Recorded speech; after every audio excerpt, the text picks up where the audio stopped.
2025년 지금 우리나라는 굉장히 어려운 시대를 보내고 있습니다.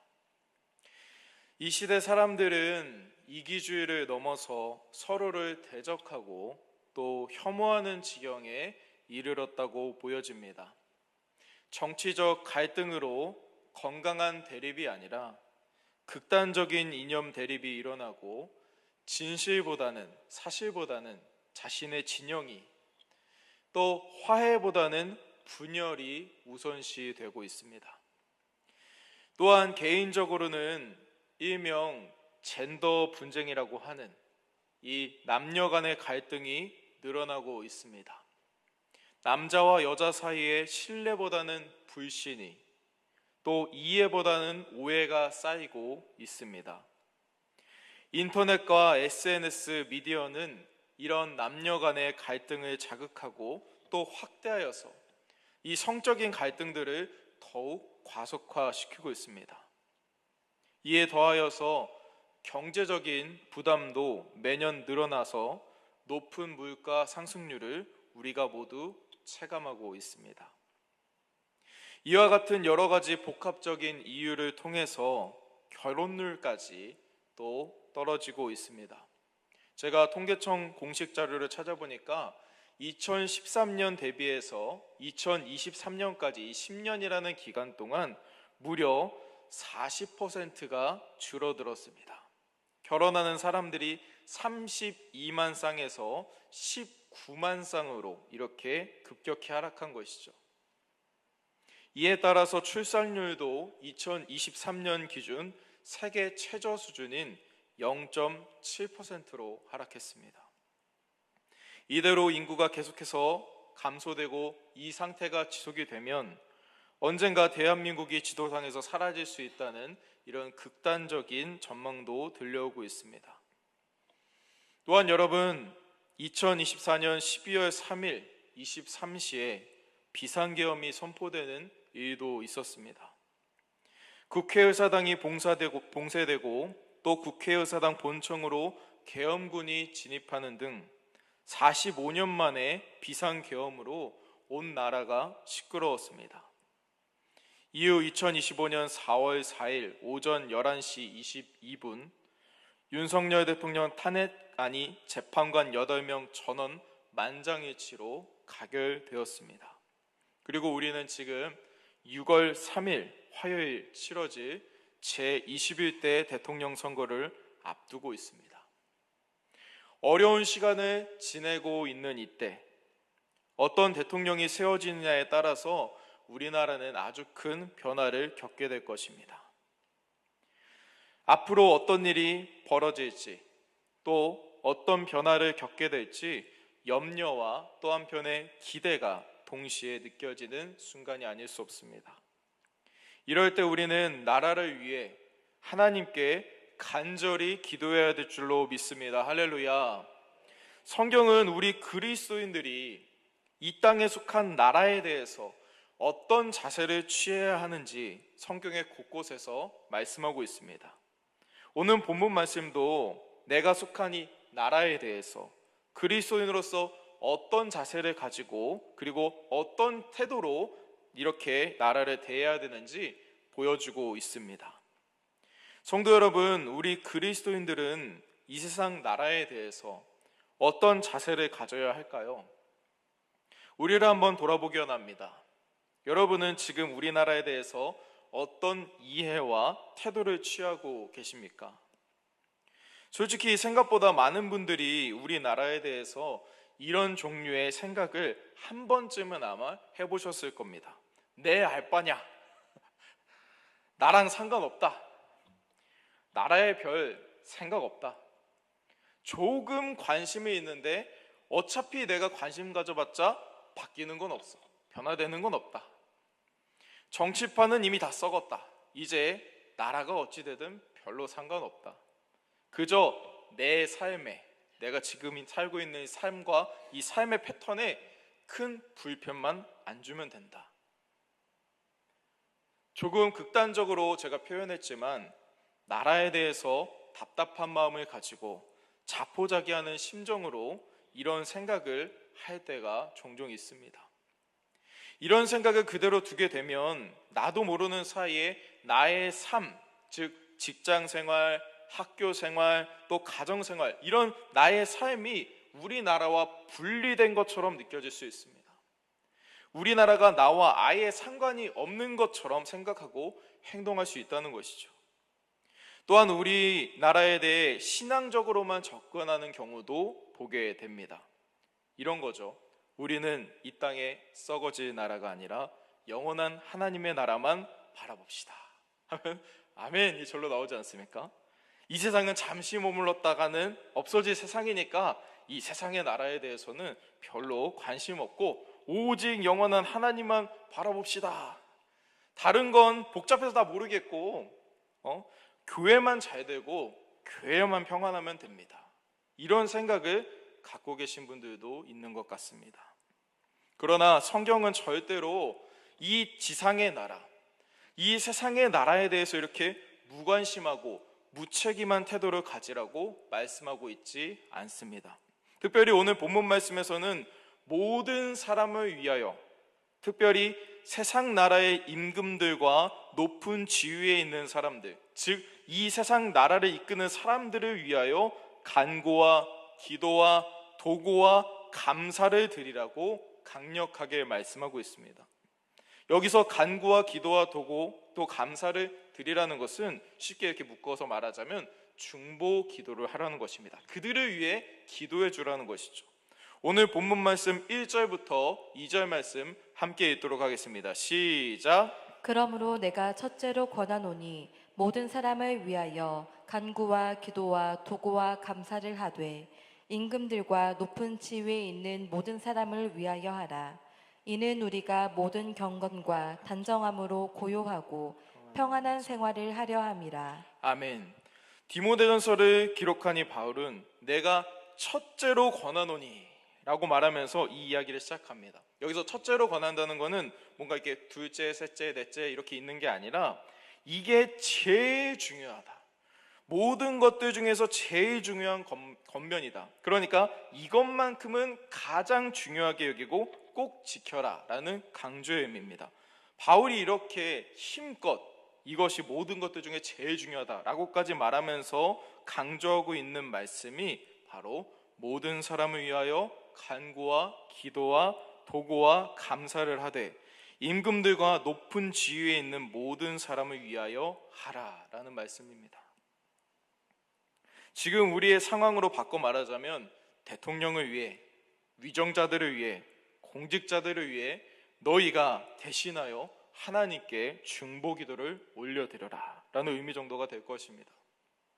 그래도 우리 교회는 기적을 체험하는 중보기도 카드를 통해서 하나님께서 세우신 대통령, 위정자, 공직자들에게 참 믿음과 지혜를 달라고 날마다 기도하고 또 그렇게 권면하고 있습니다. 그런데 여러분, 우리가 실제로 그들을 위해서, 나라를 위해서 얼마나 기도하고 있습니까? 우리의 기도 생활을 한번 돌아보기 원합니다.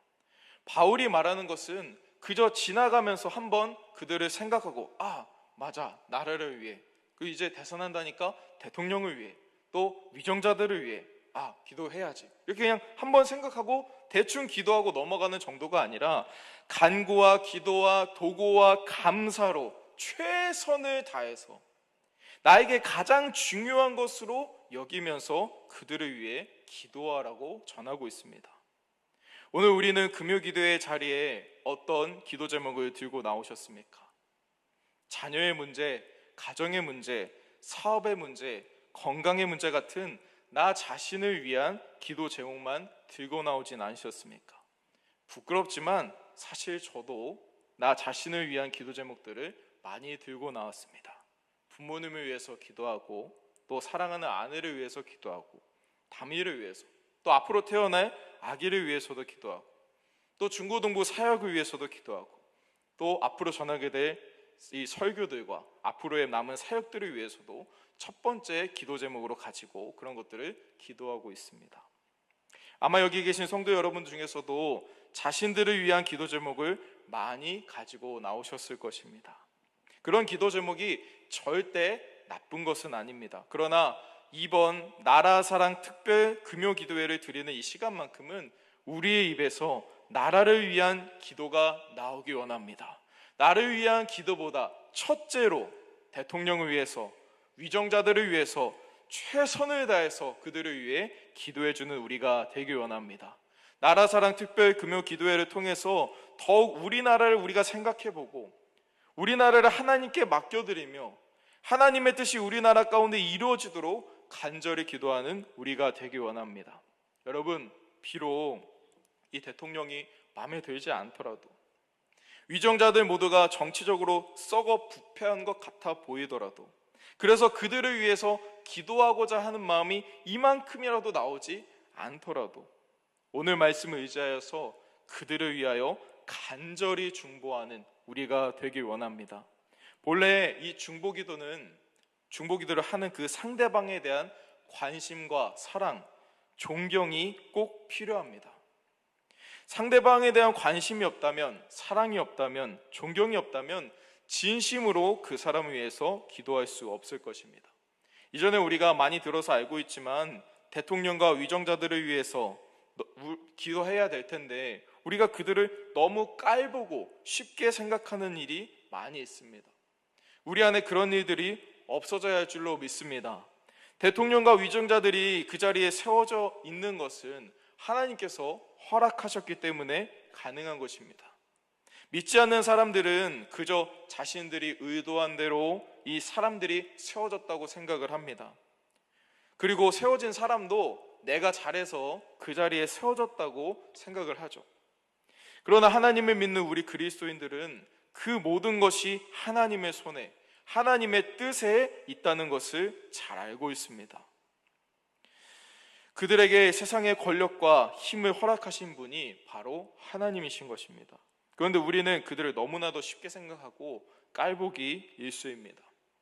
여러분, 요즘 유튜브나 인터넷 뉴스 또 인스타 같은 데를 보면 아무리 싫더라도 어떻게 한 나라의 대통령을 저렇게 모욕하고 수치스럽게 만들까, 이런 생각이 드는 모습들을 많이 발견하게 됩니다. 제가 봤던 것 중에 어떤 사람이 장난삼아서, 정말 이 AI 기술이 좀 발달하지 않았습니까? AI 기술을 사용해서 대통령이 자극적인 가사에 이상한 노래를 부르고 이상한 춤을 추는 그런 영상들을 제작하여 아무렇지 않게 올립니다. 또 어떤 사람들은 인격 모독과 도를 넘은 분노와 비판에 담아서 이런 어떤 이상한 만화나 그림 같은 걸 만들기도 합니다. 근데 문제는 많은 사람들이 이런 콘텐츠를 아무렇지 않게 공유하고 소비하고 있다는 것이죠. 우리 모두 이러한 극단적인 미움과 분노를 내려놓기 원합니다.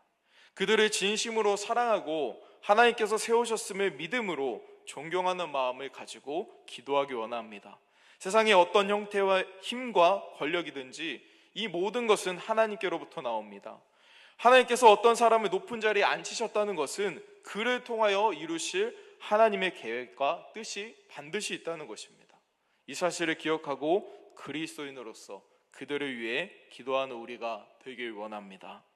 바울도 임금과 높은 지위에 있는 모든 사람을 세우신 이 하나님을 신뢰했습니다. 하나님께서 권력과 힘을 주신 것을 믿고 그들을 위해 기도하라고 강력하게 권면하고 있는 것이죠. 그런데 저는 개인적으로 바울이 이 말씀을 전할 때 디모데전서를 가장 먼저 받은 1차 독자 누구겠습니까? 디모데입니다. 디모데에게 이 편지를 썼는데 바울이 디모데에게 이 편지를 보내서 디모데가 처음 이거 딱 읽을 때 저는 개인적으로 굉장히 가슴 아프게 읽었겠다라는 생각이 들었습니다. 제가 감히 예상하건대, 이 성경에 나와 있지는 않습니다. 하지만 감히 예상하건대 디모데는 눈물을 흘리며 답답한 마음으로 가슴을 치며 이 편지를 읽었을 것입니다.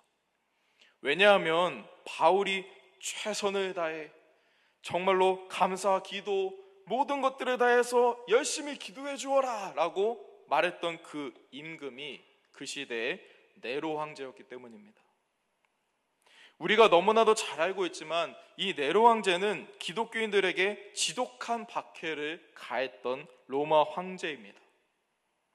네로 황제가 기독교인들을 박해한 대표적인 사건을 하나 들라고 하면 로마 대화재 사건을 들 수가 있습니다. 주후 64년 7월 기름 창고에서 시작된 이 화재로 로마는 큰 피해를 입게 됐습니다. 도시 전체가 이렇게 불바다가 되었고 많은 사람이 목숨을 잃었습니다. 재산적인 손해도 막심하여 로마 대화재 사건은 최악의 화재 사건으로 역사에 남아 있습니다. 여러분, 불이 얼마나 무섭습니까? 우리가 얼마 전에도 산이 다 타버리는 그런 모습을 보지 않았습니까? 근데 그 처음으로 이 불을 시작한 사람이 분명히 있죠. 그런데 문제는 이 당시 로마 제국 황제였던 네로가 이 사건의 책임, 불을 지른 사람이 기독교인들이다 라고 이 죄를 뒤집어 씌운 것입니다. 역사는 로마 대화적 화재 사건에 대해서 이렇게 기록하고 있습니다. 로마 제국 황제 네로는 휴가 중이었는데 큰 화재가 일어났다는 소식을 듣고 급히 로마로 돌아왔다. 그는 이재민들을 위해 식량을 공급하는 등 참사 수습을 위해 최선을 다했다. 그러나 대재앙에 시민들의 민심은 진정되지 않았고 심지어 네로 황제가 일부러 방화한 것이라는 소문까지 나돌았다. 그때 네로 황제와 집권 세력은 민심을 수습하기 위해 책임을 전가할 존재가 필요했다. 그래서 네로 황제는 기독교인들에게 대화재의 책임을 뒤집어 씌우고 불길한 동방의 미신을 믿는 자들이라면서 이 예수의 12사도를 비롯한 기독교인들을 대학살하였다.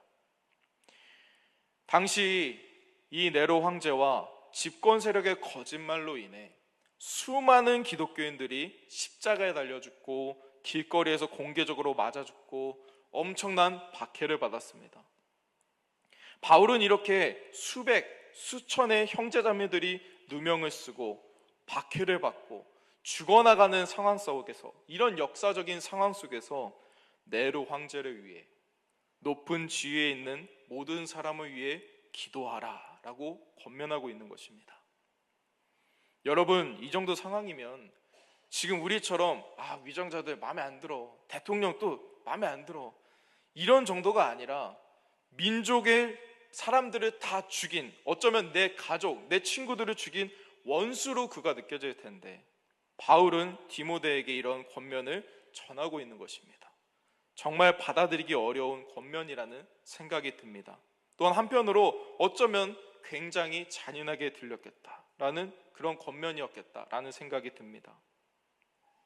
어떻게 죄 없는 자기 민족에게 죄를 뒤집어 씌우고 대량 학살을 자행하는 자들을 향해 하나님, 저들을 구원해 주시옵소서, 저들이 하나님의 뜻대로 돌아올 수 있도록 인도하여 주시옵소서라고 기도할 수 있겠습니까?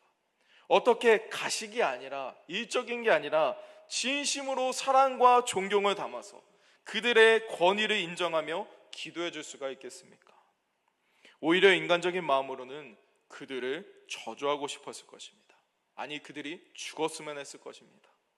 그들이 망하는 게 나에게 유익이고 그들이 멸망하는 것이 하나님의 뜻이라고 생각했을 것입니다. 아마 이 당시에 바울과 디모데도 네로 황제와 높은 지위에 있는 사람들에게 이런 분노의 감정을 느끼지 않았을까 생각이 듭니다. 그런데 바울은 왜 이런 권면의 말씀을 전하고 있을까요? 바울은 아마도 예수님의 말씀을 기억했던 것 같습니다. 마태복음 5장 44절 말씀에 보면 예수님께서 이렇게 말씀하셨습니다. 함께 읽도록 하겠습니다. 나는 너희에게 이르노니 너희 원수를 사랑하며 너희를 박해하는 자를 위하여 기도하라. 아멘. 예수님께서는 원수를 사랑하며 너희를 박해하는 자를 위해 기도하라 라고 말씀하셨습니다. 그리고 실제로 예수님께서는 자신의 십자가에 못 박은 사람들을 위해서 아버지, 저들의 죄를 사하여 주시옵소서, 저들은 자기들이 하는 것을 알지 못함이니이다 라고 기도하셨습니다. 바울은 예수님의 말씀을 따라 임금과 높은 지위에 있는 모든 사람을 위해 기도하라고 권면하고 있는 것입니다. 비록 그들이 원수 같을지라도, 자신을 박해할지라도, 도저히 이해되지 않는 일들을 벌이더라도 나에게 피해를 주는 것 같고 정말 꼴도 보기 싫더라도 바울은 진심으로 그들을 위해, 그들의 구원을 위해 하나님께 간구와 기도와 도구와 감사를 드리길 원했던 것이죠. 또 두 번째로 바울은 그리스도인들이 그리스도인 다움을 잃지 않기를 바라는 마음으로 임금과 높은 지위에 있는 사람들을 위해 기도하라고 권면했습니다. 본문 1절부터 2절 말씀을 다시 읽어보면 이렇게 말씀하고 있습니다. 함께 읽도록 하겠습니다. 시작. 그러므로 내가 첫째로 권하노니 모든 사람을 위하여 간구와 기도와 도구와 감사를 하되 임금들과 높은 지위에 있는 모든 사람을 위하여 하라. 이는 우리가 모든 경건과 단정함으로 고요하고 평안한 생활을 하려 함이라. 아멘. 본문 2절 후반절 말씀에 보면 이는 우리가 모든 경건과 단정함으로 고요하고 평안한 생활을 하려 함이다 라고 말씀하고 있습니다. 이것은 그냥 평화롭고 안정적이고 삶이 좋은 그런 생활을 의미하는 것은 아닙니다. 핍박 가운데서도 경건함과 단정함과 고요함과 편안함을 잃지 않는 이 예수 그리스도를 믿는 그리스도인으로서의 모습, 그리스도인 다움을 의미하는 것입니다.